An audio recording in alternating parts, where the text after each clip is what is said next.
As housing affordability worsens, the Senate debates and delays. There's no sign of compromise over even a modest proposal to help homebuyers. I'm David Speers. Welcome to Insiders.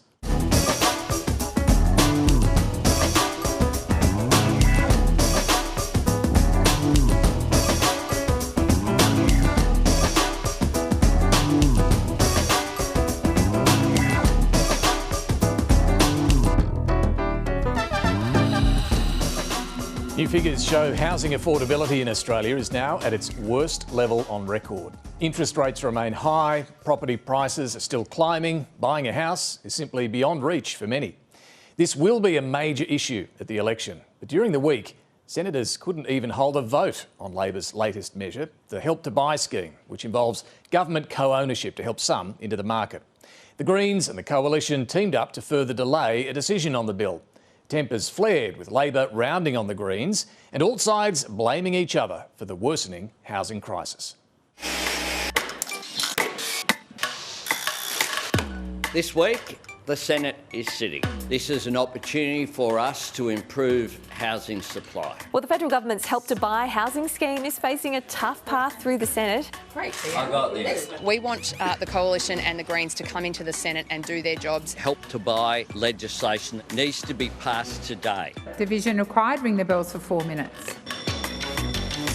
In the Red House, housing policy gets the red light. The Coalition and Greens voted together to stymie a government bid to bring those two housing bills on for a final vote. Because what we saw was an unbelievable alliance. That is the Greens summed up, letting the perfect be the enemy of the good.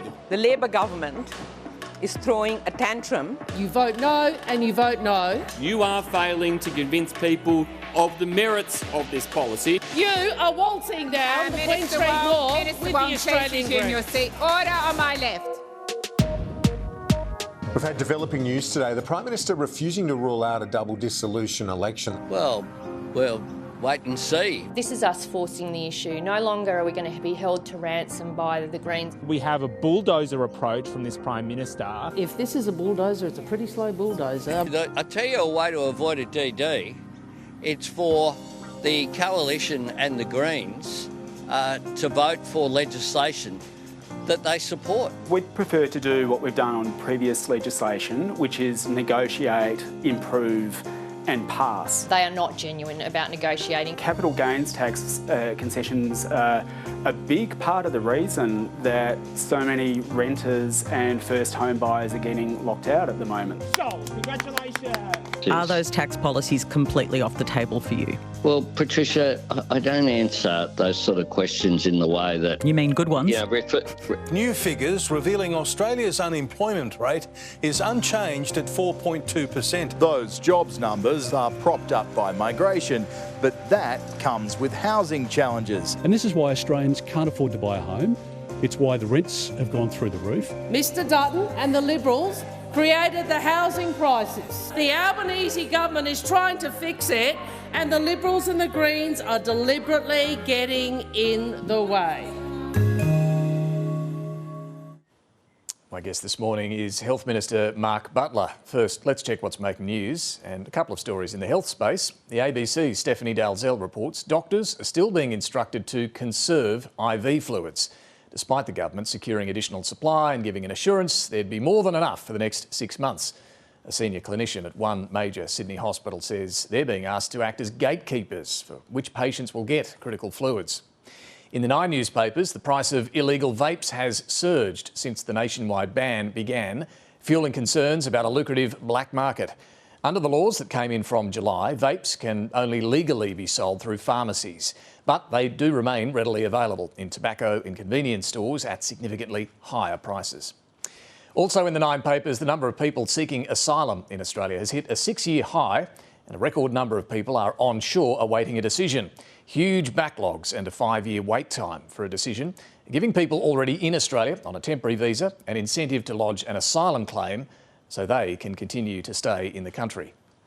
And finally, leaders of the Quad have just wrapped up their summit in Delaware. The Prime Minister has made a lightning trip to the US President's home state for this meeting, as has the ABC's National Affairs editor Melissa Clarke, who joins us from there now. Mel, thanks for joining us. What was the outcome of the Quad meeting?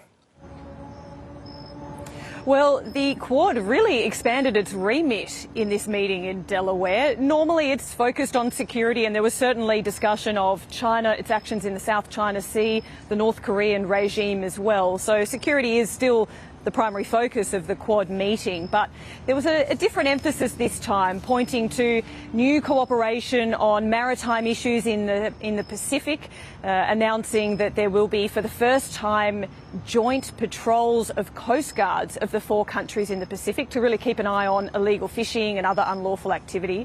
We've also had the Australian government announce that it really wants Quad cooperation on health issues, and in doing so it's putting a lot of money into expanding access to vaccines for HPV to try and prevent cervical cancer to a range of countries in the Pacific and Southeast Asia. So an expanded range of discussions from the Quad. But perhaps the most important item wasn't so much on the agenda, but was the holding of the meeting itself, because there's certainly concern from a number of America's allies about whether or not the Quad will be able to maintain its importance once Joe Biden leaves office. But what we saw from all 4 leaders around the table today was a fulsome endorsement of the Quad and its usefulness in working together. And Anthony Albanese said he believes that the Quad is here to stay. I'm absolutely confident. And the fact that we have gathered here in Delaware, President Biden's home state, is an indication of that. All 4 nations are committed to the Quad playing an important role.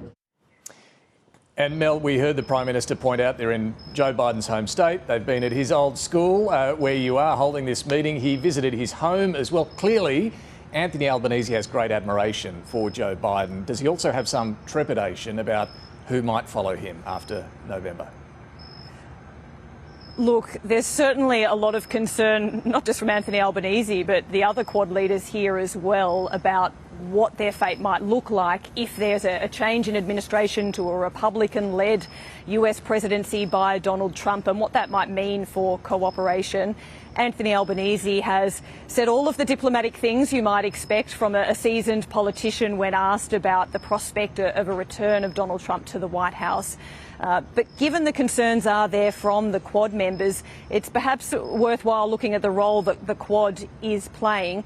Even if Donald Trump doesn't particularly enjoy international meetings and having to deal with foreign policy issues, the Quad has been able to play a role in bringing together the big powers in the Indo-Pacific in a way that other forums haven't. You know, ASEAN, Pacific Island Forum, the East Asia Summit, none of it really brings everyone together. And while there might be something like NATO to deal with Europe, we haven't had an equivalent in the Indo-Pacific region up until this point. So even if Donald Trump has some antipathy towards Australia and international meetings if he returns to the White House, he might find that the Quad has the players that he needs to deal with when it comes to China and other regional players, just a little too useful to dispense with. All right, Melissa Clarke in Delaware, thanks so much for that.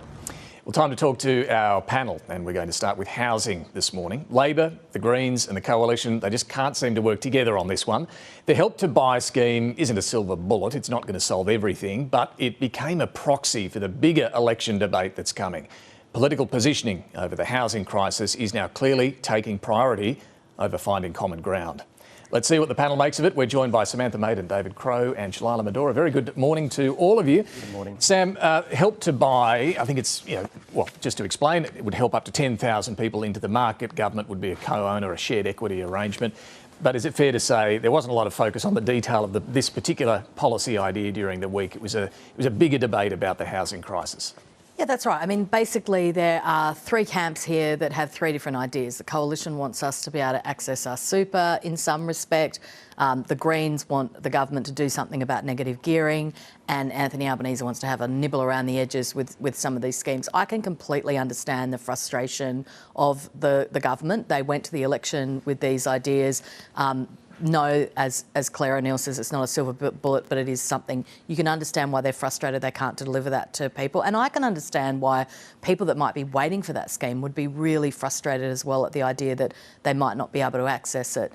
Yet at the same time, I think that it is a legitimate concern that it's not really going to do enough. And I do wonder sometimes, I know this might seem simplistic, if they just couldn't look at more low-cost things. I mean, I know that, you know, there's obviously the idea of zoning and all the rest of it. But, yeah, we're going to come to that. They're not actually building houses, you know. And even in Canberra, if you look at the sort of low-income things that they put in place in the 50s, they just need to get more housing up. Yeah, I mean, look, they would argue they have money there for social housing that they've got through that Housing Australia Future Fund. They've got a whole bunch of schemes, but on this one, the Help to Buy, David, the Greens are raising some concern about it. Adam Bant, have a look. He's explaining his issue with how this would work.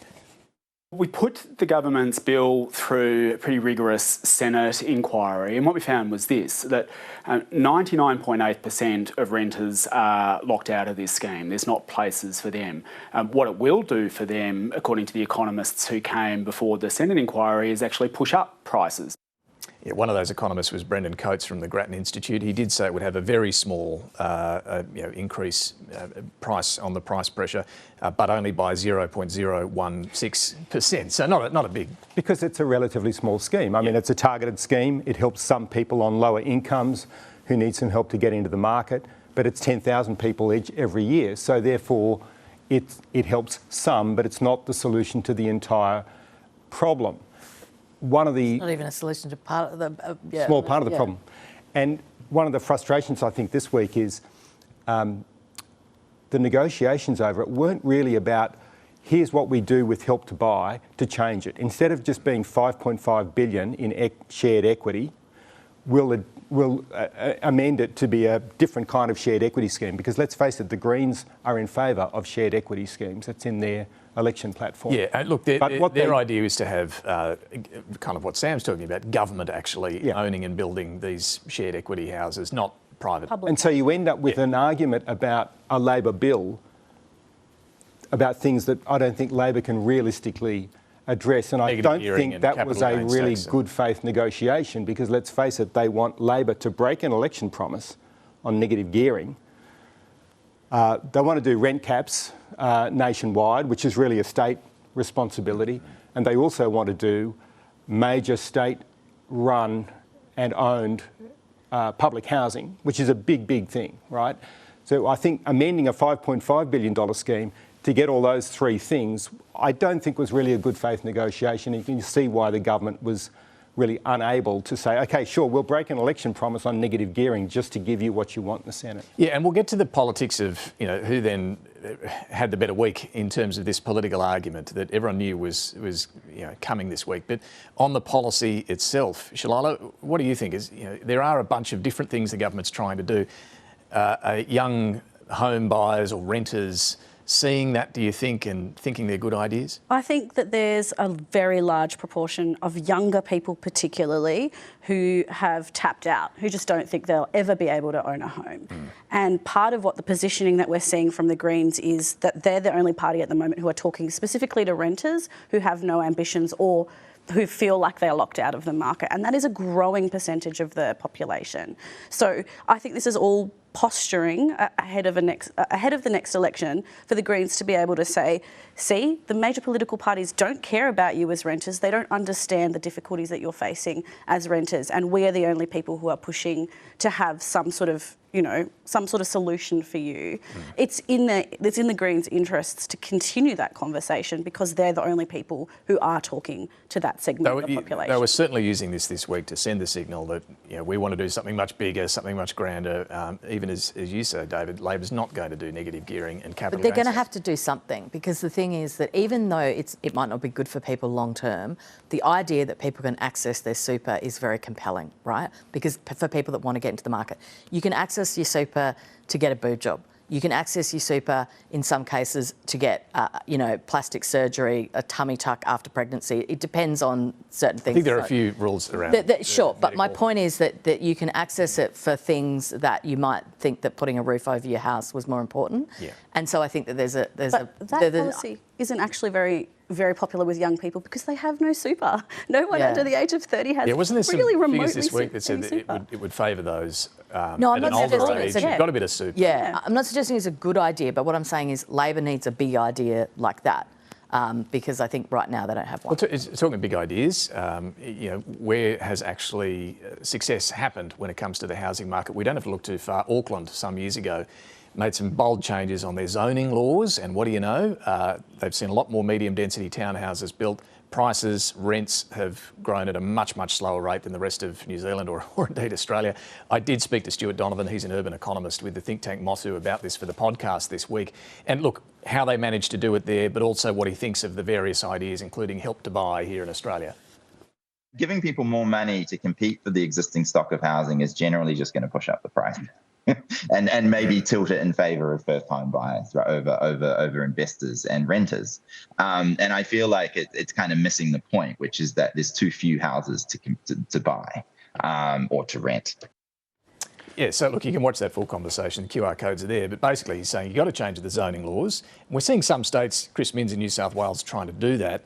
Not politically easy. You get this NIMBY pushback about, medium density housing going up in their suburb. Yeah. But do federal parties need to get in on this? I think he's just nailed it. I mean, things like super for housing are on the demand side. You are able to pay more for the home. Yep. Even Help to Buy has that kind of feature. It's a bit of government money to help you. And over in the US, Kamala Harris has come up with a first home buyers grant. And I think, after years of that kind of approach here, we have our doubts about whether pushing up the price is really the answer. It's got to be on the supply. And if there's going to be a big idea before the next election, like Sam is suggesting, maybe it's got to be on the supply side. The feds are already working with the states, giving them money to build homes.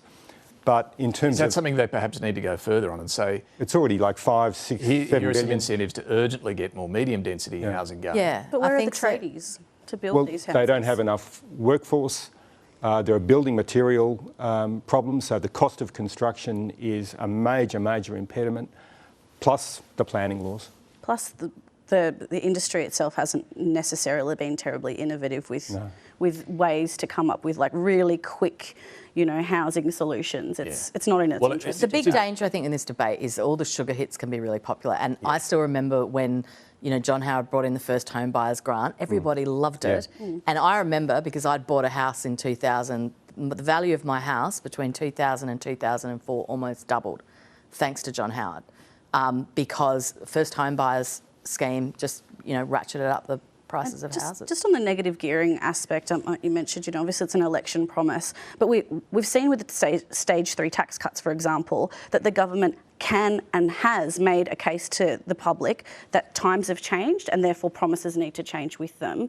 If this is not an example of a situation that has drastically changed over the last few years, then what is? And I think making that case to the electorate, if it had the guts to do that, would actually come out quite favourable. And when the PM had a go at Patricia Carvelis on radio about her question, it was actually the question about negative gearing. Yeah. So it's still one of those things where you watch every word about what they say. And we should add that the Prime Minister has a 3-bedroom townhouse available for sale now in Dulwich Hill as part of his property portfolio. But isn't the reality, the political reality, that they would get smashed again by Peter Dutton at a point where the polls have really tightened up if he were to say, OK, we're going to tinker with negative gearing? But even that is still only one piece of the broader thing, because that doesn't address planning and supply and construction costs. And they're not necessarily losing votes to that top, the people who are benefiting from negative gearing. They aren't necessarily shedding votes from that part of the electorate. They're shedding votes from the renters and the younger voters. They're on a primary of about 30%. I think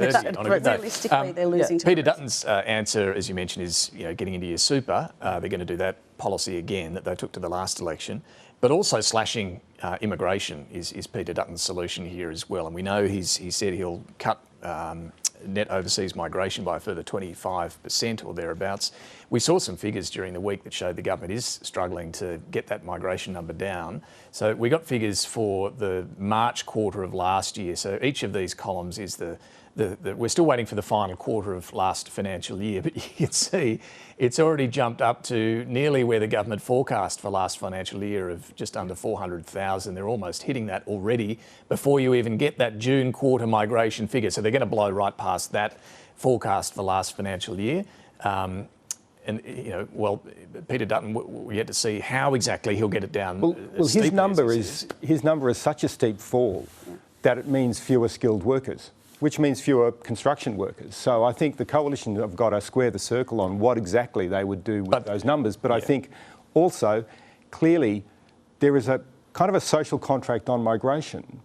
People accept migration as long as they have confidence that it's at a measured rate that is okay. But do people also see migration as causing some of this housing problem? I think some experts are saying yes, it does have an impact. I don't think even the government says. But my point is not to overblow that impact. It's more about the government being under so much pressure if they can't keep within their forecasts. If you look at a huge problem. Look at during the house prices during COVID, when essentially we had closed borders. In the ACT, house prices went up 25%. So, how big an impact does immigration really have on house prices? Obviously, it does add to demand, but I think it's pegging it as a silver bullet when it's I think it's common sense, though, that immigration has an impact on housing prices because more people need more houses. That's the bottom line. And whether or not experts think it or not, I think most voters think that. And that's why Peter Dutton's going after the issue. In terms of the politics then this week on the housing front, I think the real debate was Labor Greens, more than the coalition sitting back with the popcorn enjoying the show. How do you think they both went? I mean, both are saying privately it was a great week for them. Labor did manage to at least keep the focus on an issue that they wanted to keep they wanted this debate this week, and it's the first time in a long time they've had a week where that's happened, right? They've managed not to get distracted by things like the census or Gaza, or they had a fight over housing and one of their policy ideas, even if they didn't get it through the Senate. So on housing, I often think there's something in it for both of them. The Greens want the attention and the argument, but Labor also needs to fight on the cost of living. And they believe that they've got good policies on housing and can do more. And so it worked for them to kind of take it to the brink. I think for the Greens, they are appealing to this very unhappy group of society, which could increase their primary vote. But at the same time, Labor's got to play to the middle and talk about the aspiration of home ownership and promise better policies. In the end, I think there's a risk for the Greens that obstruction backfires on them, because a lot of Green supporters aren't necessarily small, poor renters. They're homeowners on higher incomes, and if they see the Greens being constantly obstructive, then there is a risk to the Greens and that's a blowback. I know this isn't scientific, but some of the ABC radio talkback text lines and so on were showing this frustration with the Greens. And our readership feedback as well. Yeah, interesting. All right. We will talk more about housing, I'm sure, in the lead up to the election, no doubt about it. But we're going to turn now to health, and there is a bit to cover with the Health Minister, Mark Butler, this morning. A unanimous Senate report during the week found women going through menopause are being let down by the health system, and it's made a range of recommendations. Calls have also been growing to expand access to Medicare-funded IVF services for single mothers and gay couples. And as mentioned earlier, my ABC colleague Steph Dalzell is reporting this morning that doctors are still being told to conserve IV fluids in major hospitals, despite the government saying more than enough had been secured to overcome a severe shortage. Mark Butler, welcome to the program. Morning, David. So let's start on the IV fluids. 3 weeks ago, you announced that you'd secured supply for the next 6 months of over 22 million additional bags, IV fluid bags. Is it more accurate to say normally we would get 19 million over that 6 months and you've secured an extra 3 million bags?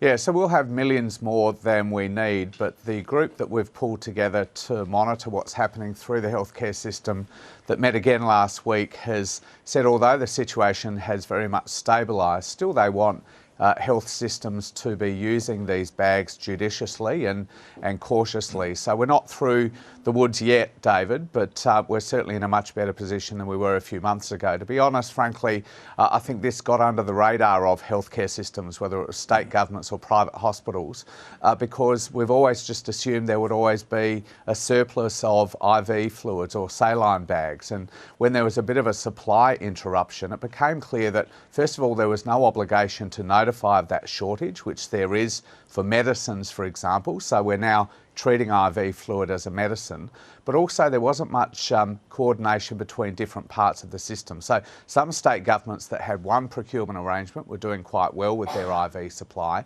Other state governments who decided upon another procurement direction were coming up pretty short. So that's why we've pulled all of the jurisdictions together, private hospital operators, the primary care part of the system through the AMA, to make sure that very regularly we have a much better line of sight, frankly, than the system did have before. OK, but just for accuracy's sake, you've really only got a few million more bags than we'd normally get over the next 6 months.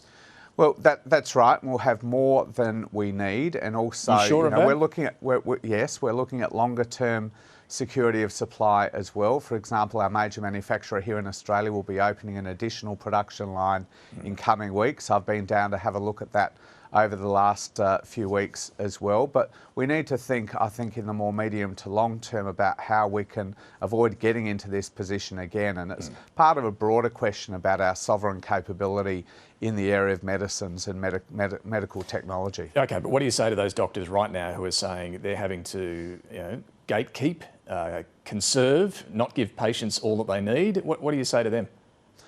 Well, that we're working to remedy this situation. I mean, we've pulled all of the systems together. They've looked at this very carefully. They've been doing this on a weekly basis and said, although the situation has stabilised, we can't be wasteful about this. We need to, I think the words of the latest report from last week were to be judicious about the way in which we're using this. This morning you're announcing expanded access to the shingles vaccine. Who will now be eligible for it? So this is a little bit more than 200,000 additional Australians with moderate compromise to their immunity. They might have HIV, they might be in an advanced stage of kidney disease on dialysis.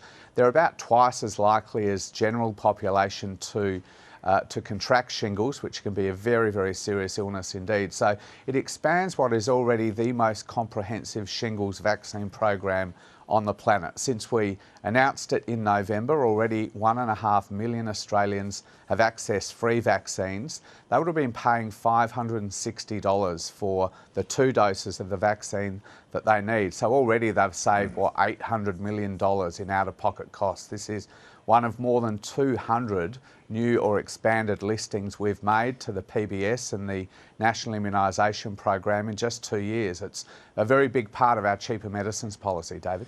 A unanimous Senate inquiry I mentioned during the week found women going through menopause are being let down by the health system. Some doctors receive only 1 hour of training on menopause and perimenopause. The committee's called on you to urgently fund better training for doctors and also do something about the shortage of MHT, the menopause hormonal therapy. Will you respond to this? We will, and this is now one of 2 really important inquiry reports the Senate has delivered to us around women's health, and together they tell a pretty shameful story of women not being taken seriously in the health system about their symptoms, women taking far too long to receive a proper diagnosis. In some areas like endometriosis, for example, it can be up to 7, 8 or even 9 years to get that diagnosis. And also our treatment regimes, our PBS medicines, you mentioned the hormone replacement therapy, just not keeping pace with best practice. So we now have a couple of very important reports. So what will you do? We've made some modest investment, I'd have to say, in the last budget to lift the capability, particularly of our GPs, to support women in perimenopause and menopause. We've got a review underway, for example, of the Medicare items for IUDs and longer acting contraception, but there's much more I think we need to do in this area. I'm working with the Minister for Women, Katie Gallagher. Jed Carney is leading some work with the women's health sector to examine these reports and look at what we can do, frankly, to better support women. I'd also make the point though, David, the best thing we can do for women, given that they use about 60% of all of our Medicare services, is strengthen Medicare. Over the last 4 months, our bulk billing changes have delivered more than 3 million additional free visits to the GP. But sticking with this issue, I appreciate that, but sticking with this issue, I mean, this committee found there's all sorts of misdiagnosis, mistreatment going on, women going through mental health issues as a result, family breakdown. It's pretty harrowing stuff. One of their other ideas is flexible work arrangements for women. Is that something the government would contemplate? Look, the report was only delivered in recent days, so we're going to go through it carefully, but it's been a really important inquiry. I know I've been hearing from the health system and from consumer groups. They've taken it seriously. They've invested a lot of time and energy into it. Some of the conclusions of the inquiry I found really quite shocking. So are you open, just on the question, are you open to the idea, the recommendation of a right for women going through menopause to work flexibly?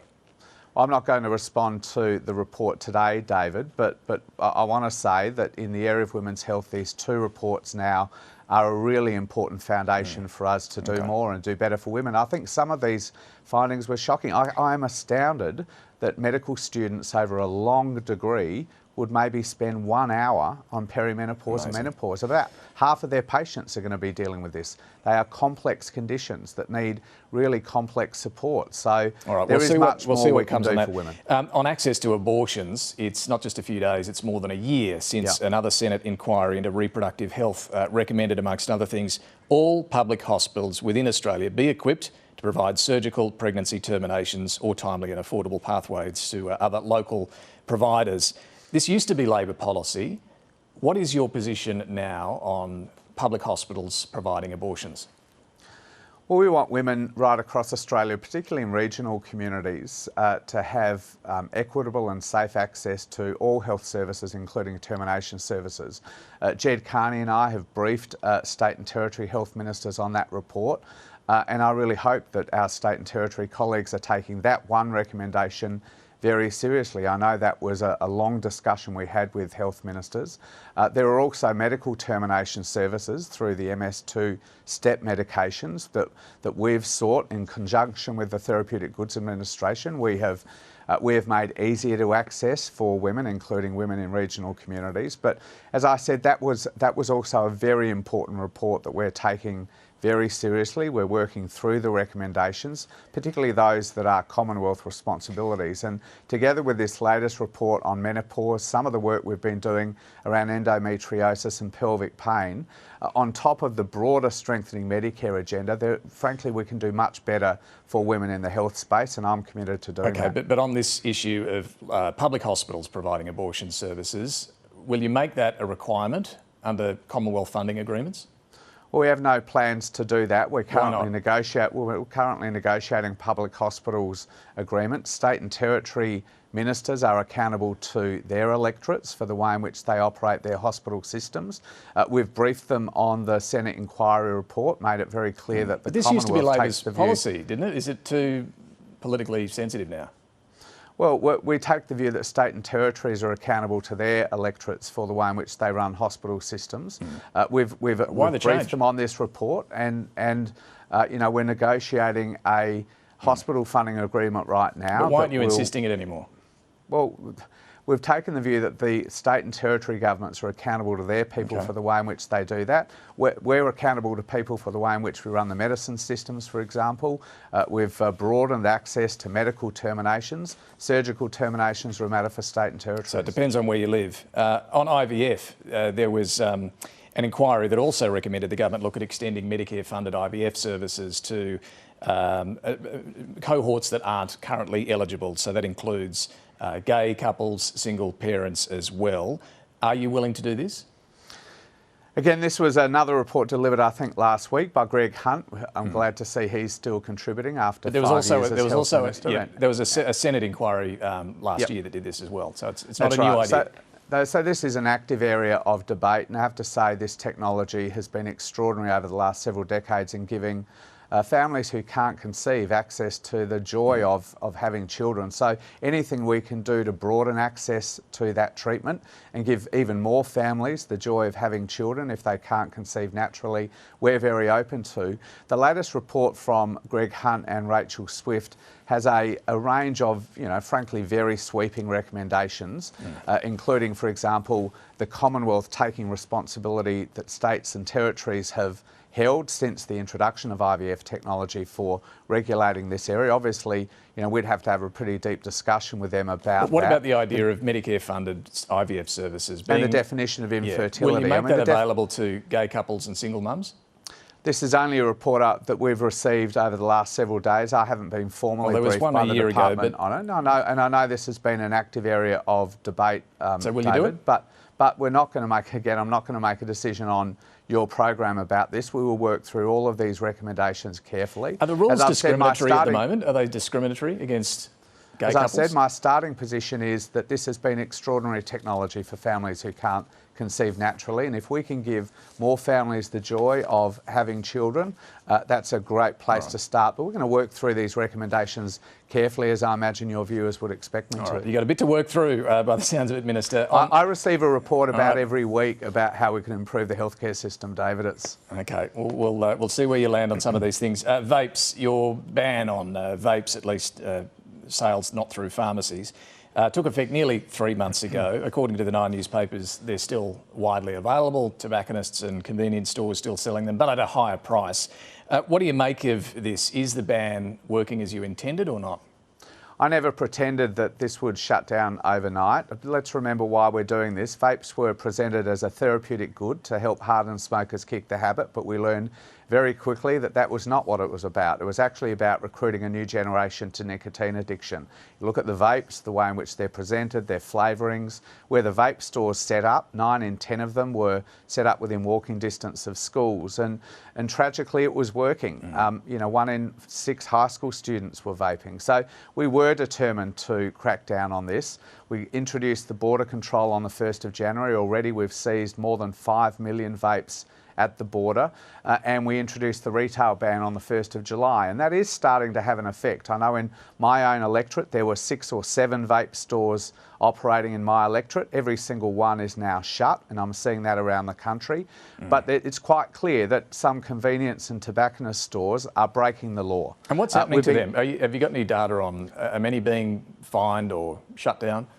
Well, I think we've taken the approach in the first few months to try to get businesses to surrender their vapes, and many businesses have done that to the TGA. We've been conducting inspections in conjunction with state authorities to hundreds of premises to inform them of the new laws and warn them of the consequences in the longer term. But we are going to have to switch to, I think, a far more assertive approach. I mean, there are very serious penalties in the federal laws now. So you're going to get tough now? Up to 7 years in prison and fines of more than $2 million. And pretty soon I want to see prosecutions starting to be prepared by authorities, because this is too important to the health of our young people. Only last week we saw new research that shows that high school students who vape are 5 times more likely to take up cigarettes. 12-year-olds who are vaping as well are 29 times more likely to take up cigarettes, with all of the health consequences we've been fighting for decades from tobacco. And that was their strategy all along. So it's not going to happen overnight. And a whole lot of people say, oh, it's too hard, including the Liberal Party and the industry itself. But I'm determined to keep fighting this and protect the health of our younger Australians. A couple of other issues just quickly. The shortage of GPs. You have increased Medicare rebates, but there was a report from your own department last month that looked at the trajectory that we're heading on. There's a shortfall still. There's going to be a worsening shortfall over the years and decades ahead. Will you do more to get more medical graduates into general practice? I'm desperately worried about this. We don't have enough GPs and it's just going to get worse. I mean, 1 in 2 medical graduates used to choose general practice decades ago. It's now about 1 in 7. So we need a lot more medical graduates choosing general practice. This year, about 20% more medical graduates have chosen general practice than did last year. So that's maybe some green shoots of recovery, I'd describe it as. We're bringing more GPs in from overseas than we were before COVID. So we're plugging the gap to a degree, but not enough, frankly. And, we have made some changes to make general practice study more attractive, to deal with some of the industrial disadvantages they face compared to hospital-based specialties. But we've got to do more. I'm speaking closely with the AMA and with the College of General Practitioners about their idea. National Cabinet, frankly, has directed all health ministers to come up with a GP attraction strategy, because they recognise general practice is the backbone of our healthcare system. And if we can't fix this over the coming years, we're going to be in very deep trouble. And a final one, mental health. We saw another report during the week pointing to the crisis in youth mental health, in particular. I know Pat McGorry has been raising these issues for a long time as well. Teenage girls, particularly in crisis. Do you really think the system is working at the moment? Well, demand has been increasing for 20 years. I think it's pretty clear demand has, at least that increase in demand has been amplified by social media, which is why there's such a vigorous debate about social media. But when I talk to people like Pat McGorry, just this extraordinary Australian who's given us so much in youth mental health, we also take the view that it's time to have a good look at the models of care we have for youth mental health right now. We rolled them out. I was involved in much of that as mental health minister 15 years ago in a way that really led the world. But I think Professor McGorry and many others think it's time for us to have a look at whether those models of care are right today, and we're doing that. But this is an area that parents and school communities are very, very worried about. The the demand for mental health services by young people just continues to increase. And, you know, we want to go upstream and look at some of the impacts that social media and other things like that are having. But there is more demand on the system than there is service right now, and we've got to do better. Health Minister Mark Butler, you have a lot on your plate. Thank you for joining us this morning. Thanks, David. All right, well, a bit to unpack from that interview. Let's get back to the panel. We're joined once more by Samantha Maiden, David Crowe and Shalailah Medhora. Look, I just want to pick out a couple of things there. Access to abortion services at public hospitals, Sam. Doesn't sound like there's going to be any shift on that. It's up to the states to sort this out. Commonwealth would like them to make those services available, but isn't going to insist or tie it to funding. Well, the Labor Party actually had a policy to do this at the 2019 election, and you recall that I think it was Anthony Albanese and Tony Burke that had a bit of a sook about it afterwards and thought that it had hurt them in some seats or whatever. I mean, yeah, what's the political concern there? Oh, well, they were concerned that it was used to campaign against them, you know, with certain migrant communities, and religious communities. Right. Look, the bottom line is people are going to have different views on this, obviously, and those views need to be respected. My view is this is a health service and it should be made available to people. And I don't see why I can march into any public hospital and get a gynaecological, operation for free, which may include, for example, a D&C, which is quite common as part of some other, investigations. But if I were to go in there and had to have an abortion, that it's somehow different and funny. And I think that there's been a lot of disturbing developments in this debate in recent months where views at the more extreme end have been elevated. People that are anti-abortion, that are activists and campaigning, that's fine. That they have a right to do that. But the bottom line is that, most abortions in this space are not late-term abortions, which is the debate that is often elevated. Most late-term abortions involve very difficult decisions for couples that have children with congenital issues. Very, very upsetting. But in terms of the broader scheme of things, I think that we do need to ask why we're charging women so much for this service. Now, the People's Republic of Canberra has plenty of criticism, but abortion is free in Canberra now. Yeah. And, I don't see why it should be any different elsewhere. It's not picking a fight with the Catholic hospitals as well as something that they don't necessarily want to start picking up again. Oh, no one's suggesting that. I mean, no one's suggesting, I don't think, we're talking about public hospitals. Yeah. No one's suggesting... And on the other look, fortunately, we don't have quite the heated debate on abortion that you see in the United States here in Australia. Well, we say fortunately, but we're allowed to have a debate about it. Absolutely allowed to have a debate about it. On IVF, it did sound like there, Shalailah, the Minister, not making a decision just yet, but clearly open to expanding access to gay couples, single mums. States and territories moving on this already. I mean, Victoria opened its first public access or publicly funded IVF clinic in 2022, and other states and territories, most of them have some measures in place for, say, women who are going through infertility, women who've had illnesses like cancer, for example. So there is definitely movement in this space. It does sound like he is open to having those conversations with the states and territories. Yeah, all right, and open to some progress and action on the issues in this Senate inquiry on menopause too, which will be interesting to watch, even leaving open the idea of some flexible work rights as well for those women. Look, let's get to childcare, because we saw during the week the Productivity Commission release its blueprint for the sort of additional subsidies it would like to see. David, it's not quite what the government has been hinting at. It was a bit more limited. What did the Productivity Commission recommend? It recommended 3 options, including making childcare far more available to all, but also having an option which was focused on families with lower incomes. Also a third option with sort of a flat rate that everybody would pay for childcare. Now, given that there's about $14 billion spent every year on childcare subsidies, we're talking about options from the Productivity Commission that could amount to several $1 billion more in outlays. Obviously, there is an economic aspect to it because it's about participation in the workforce. It's about women who can get back into the workforce with better support. But I think also there's another aspect of it. It's not just about the economic aspect. It's also about what is best for the children, because the Productivity Commission said that the kids who are missing out on childcare at the moment are those who are the most vulnerable, who need it most. Which is the argument for targeting the assistance at the lower income families, where the children may get a better benefit, and it can actually help with their education, right? So there is a broader agenda here, not just about the workforce, it's really about children education. Well, I think that's the argument for removing the work activity test in terms of allowing very, very disadvantaged children to access care.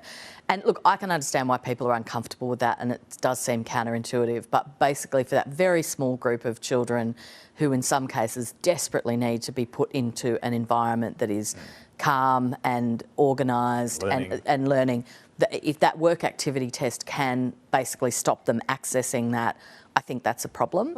I do think, though, that we need to be very clear-eyed about the benefits and economically of this policy. I think that there is a laziness to people always suggesting that more money on childcare will mean more workplace participation. Well, the Productivity and that's not what the Commission says. So it said, it estimated, I had a read of the report, it would generate what they're recommending, the equivalent of an additional 46,000 full-time workers amongst parents who want jobs, mainly women. 46,000 does sound like a lot. It's a slow dividend back to the budget, though. Well, there's also that issue where it talks about the fact that for a lot of women, it's the interaction of the tax and welfare system. So you have to do both things at the same time.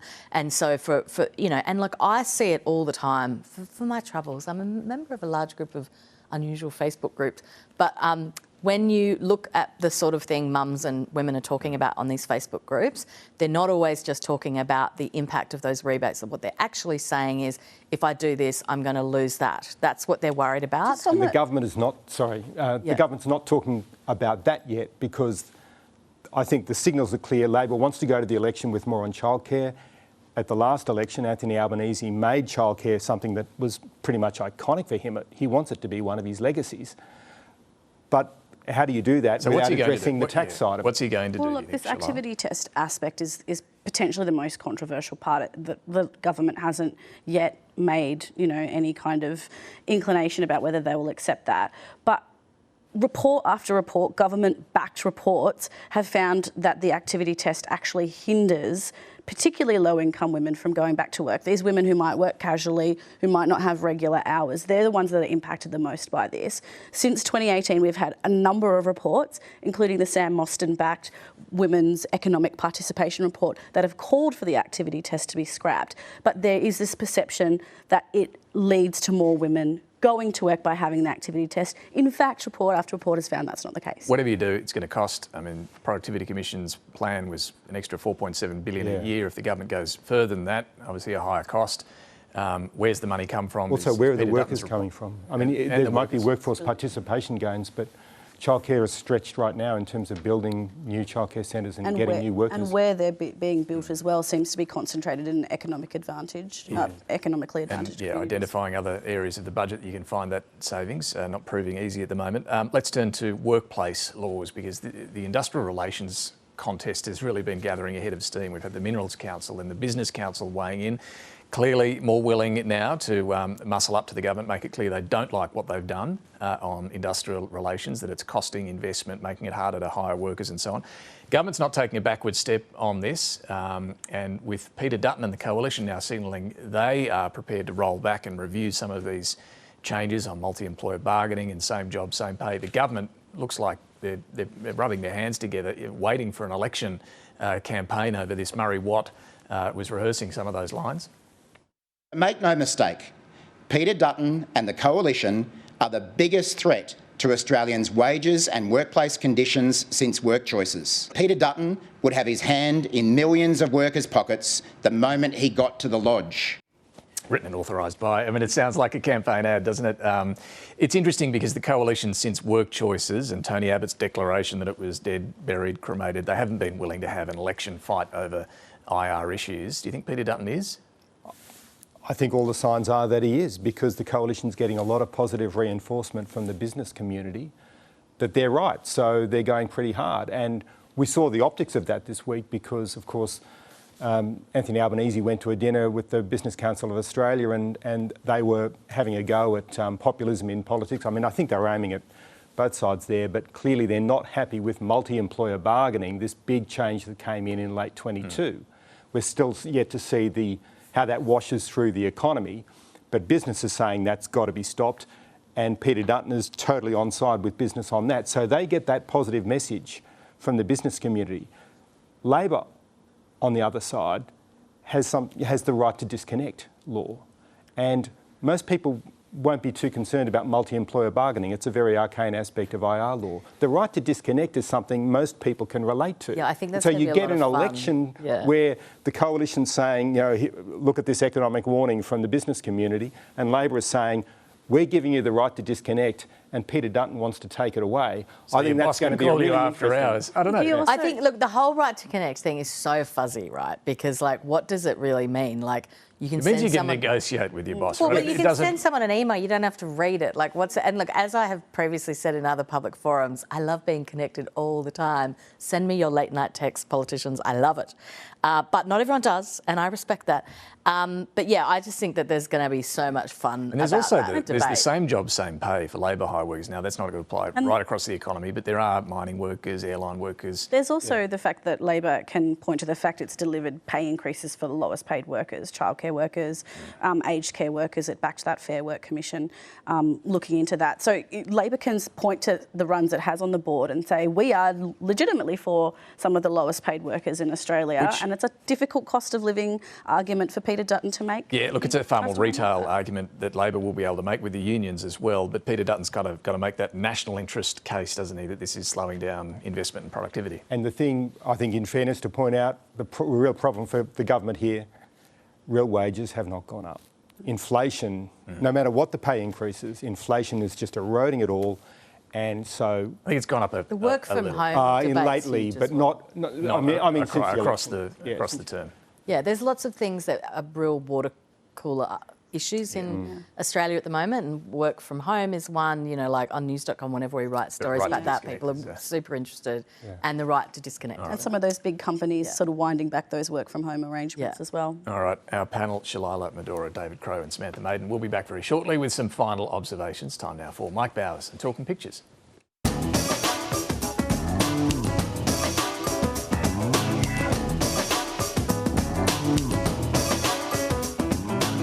I'm Mike Bowers and I'm photographer at large for The Guardian Australia. I'm talking pictures this morning with host of Irrational Fear, the one and only Mr. Dan Ilic, and a very warm welcome, mate. Good to see you. As we say in Australian media, it's good to be with you. Dan, with Australia facing a housing and rental crisis, all eyes were on the upper house this week as politics played games with various parts of housing relief. Yeah, and nothing could get through. Kathy Wilcox has got a fairly lovely but savage take. Making housing affordable is just too hard, so we want to help you buy unaffordable housing. Yeah, I love that Albo's got the ladder so people can get on the first rung of the property ladder here. Yeah. I also like the house prices are being lifted up by the bank of mum and dad, the short supply, interest rates. Investor tax breaks and developer control of land release. Look, I'm not Dr. Karl, but I have an idea of how to get rid of those balloons. I've got an example here. Let's run an experiment. Here's negative gearing. You don't need to give people a ladder. You need to give them a pin. Hey! David Pope, A Room of One's Own. I thought this sort of got to the nub of the matter, Adam Band. And you're sure you don't want to consider some sort of shared equity scheme? What if you incentivise us to build to rent? Yeah, it means very little to those poor people. Fiona Katauskas, this is the Parliament housemates from hell, isn't it? This isn't the young ones, this is the dumb ones. We've got Peter Dutton and Adam Band and Anthony Albanese, the PM, all sharing a house here. And Dutton's on the phone going, Band keeps banging on about the rent, Albo's refusing to speak to him, and I feel right at home. I do love the roster here. Mr. Dutton doesn't seem to be doing the bins or the bathroom or the dishes. This is the new Great Australian sitcom right here. Yeah, Unfriends. I thought Harry Bruce from the Cairns Post might have had the cartoon of the week here, as the Prime Minister here is building his house of cards, Adam Band's kicking it down. Yeah, I think everybody's looking for a house of cards to live in. Housing isn't the only thing that's making the Greens green, see red at the moment as gas was on the agenda. And Dean Alston from the West Australian, Democracy Sausage Sizzle here. This looks like the worst barbecue I've ever seen. Yeah, and just like all things in Parliament, it's a bit of a sausage fest. Yeah. Nice going, Ben. Yeah, no barbecue. You've run out of gas. OK, so it's kale, quinoa salad again. Think of the planet. Yeah. Come and get it. On brand. The US elections have certainly moved into some dystopian nightmare, haven't they? Donald Trump didn't dodge a bullet, but it was close, and he avoided a second assassination attempt. Who would have thought that we'd be in this place? Given America is America, it's so amazing how we're all not too surprised about it. David Pope has picked up on America's right to arm bears. From America's cold dead fingers, which of course is what Charlton Heston yelled when he was head of the NRA. Yeah, that's right, yeah. One man, one vote. One person, one vote. Yeah. I guess we'll find out whether the pencil is mightier than the AK-47 come November. I wonder if they should replace B-2 bombers then with 2B bombers. David Rowe has picked up on the golf theme with US Open carry politics now. Uncle Sam has had enough, so he's put 2 AK-47s labelled thoughts and prayers in his ears. Now, for the eagle-eyed out there, on those AK-47s, you've also got cats and dogs who have clearly not been eaten yet. So they're very much still in play.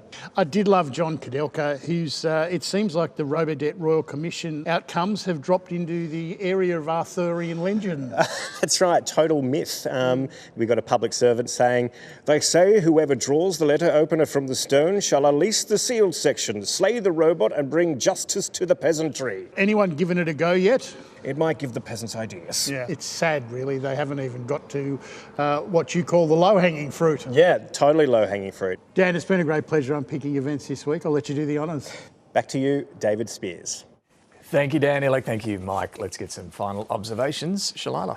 So this week, the Tax Office released new data showing that the number of Australians with a HECS or HELP debt over 100,000 has doubled in the last 5 years. The government has introduced changes to the indexation of HECS and HELP debts, but there are still questions around the Job Ready Graduates program and whether they'll change the date of indexation. So this conversation is definitely still going. And those HECS debts make it harder to get a home loan too. Coming back to the housing debate, David.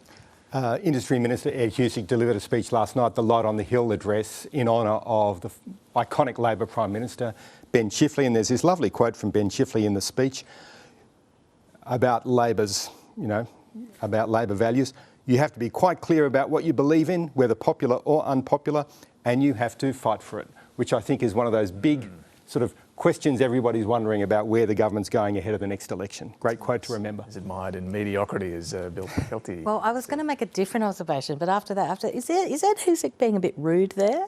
I think he's being pointed about the need to fight for something. Oh, we'll leave you on that thought. Well, he did make some comments some months ago about company tax that ruffled feathers within as well. So is he sending coded messages Ed again? Husic. All right. Thank you all very much for joining us this morning. Finally, imagine if Question Time was actually about seeking information and getting a direct answer rather than the performative point scoring we too often see. Well, believe it or not, there was such a moment in the Senate during the week. Independent Tammy Tyrrell didn't need another follow-up question after an answer from Murray Watt. We'll leave you with that. Thanks for watching. Over the next 3 years, this program will support 1,500 people to become teachers through employment-based pathways, and I think that may actually be the program you're talking about under a different name. Your time for answering has expired. Senator Tyrrell, second supplementary. Well, he's pretty much answered all the questions I have, so I could ask it again, but thank you, Minister Watt. I appreciate your time. Bowing out. Thank you, Senator Tyrrell. You're making us all feel very excited about being here.